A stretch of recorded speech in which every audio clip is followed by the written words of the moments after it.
അങ്കമാലി താലൂക്ക് ആശുപത്രിയിൽ രോഗികളെ വലിച്ച് സിനിമാ ചിത്രീകരണം. അത്യാഹിത വിഭാഗത്തിലാണ് സിനിമാ ചിത്രീകരണം നടക്കുന്നത്. ഫഹദ് ഫാസിൽ നിർമ്മിക്കുന്ന ചിത്രത്തിന്റെ ഷൂട്ടിംഗ് ആണ് നടക്കുന്നത്. വിവരങ്ങളുമായി രേഷ്മ ബാബു ചേരുന്നുണ്ട്. രേഷ്മ, പെർമിഷനൊക്കെ എടുത്തിട്ടായിരിക്കും, പക്ഷേ അത്യാഹിത വിഭാഗത്തിൽ ഇങ്ങനെ ഷൂട്ടിംഗ് നടക്കുക എന്ന് പറയുമ്പോൾ നമ്മളിപ്പോൾ പറഞ്ഞത് രോഗികൾ വലിയുന്ന ഒരു സാഹചര്യമല്ലേ? അവിടെ എന്താണ് സംഭവിക്കുന്നത്? നമ്മൾ അന്വേഷിച്ചപ്പോൾ എന്താണ് മനസ്സിലായത്?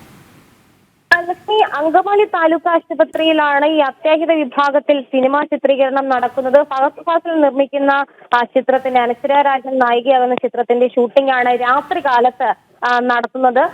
ഈ രോഗികൾ ഇതുമായി ബന്ധപ്പെട്ട് ചികിത്സയ്ക്കായിട്ട് ചെല്ലുന്ന സമയത്ത് ഇത് വലിയ രീതിയിൽ ബുദ്ധിമുട്ടുണ്ടാക്കുന്നു എന്നുള്ള ഒരു പരാതി ഉയരുകയും ചെയ്തിട്ടുണ്ട്. രോഗികളെ ചികിത്സിക്കുമ്പോഴും സമീപത്ത് സിനിമാ ചിത്രീകരണം നടക്കുന്നുണ്ട്. മാത്രമല്ല, ആ അത്യാഹിത വിഭാഗത്തിന്റെ ആ ഭാഗത്തേക്ക് വാഹന പാർക്കിംഗ് അടക്കമുള്ള കാര്യങ്ങൾക്ക് അവിടേക്ക് വരുന്ന സമയത്തും അവിടെ നിയന്ത്രണം ഏർപ്പെടുത്തിയിട്ട് ഉണ്ട്. എന്തായാലും നിലവിൽ ഇതുമായി ബന്ധപ്പെട്ട് ഔദ്യോഗികമായിട്ടുള്ള പരാതികളൊന്നും ലഭിച്ചിട്ടില്ലെന്നാണ് നമ്മൾ അന്വേഷിച്ചപ്പോൾ മനസ്സിലാക്കാൻ സാധിച്ചത്. പക്ഷേ രോഗികൾക്ക് ഈ സിനിമാ ചിത്രീകരണം മൂലം വളരെ വലിയ ബുദ്ധിമുട്ടുണ്ടാകുന്നുണ്ട്. ഇന്നലെ രാത്രിയിലും 9 മണി മുതൽ ഈ സിനിമാ ചിത്രീകരണം നടന്നിരുന്നു. ഇന്ന് രാത്രിയിലും ഇത് നടക്കുമെന്നാണ് അറിയാൻ സാധിക്കുന്നത്. പക്ഷേ ഈ രോഗികളെ വലയ്ക്കുന്നു എന്നുള്ളതാണ് ഇതിൽ ഏറ്റവും പ്രധാനമായിട്ടും എടുത്തു പറയേണ്ടത്. കാരണം ചികിത്സയ്ക്കായിട്ട് ആ സമയത്ത് വരുന്ന രോഗികൾക്ക് ഇത് വലിയ രീതിയിൽ ബുദ്ധിമുട്ടുണ്ടാക്കുന്നുണ്ട്. ലൈറ്റുകൾ ഓഫാക്കിക്കൊണ്ടും മറ്റുള്ള സംവിധാനങ്ങളും അത്യാഹിത വിഭാഗത്തിന്റെ പ്രവർത്തനം മന്ദഗതിയിലാക്കുന്ന രീതിയിലാണ് ഈ സിനിമാ ചിത്രീകരണം നടക്കുന്നത്. അത് തന്നെയാണ് പരാതിയായിട്ട്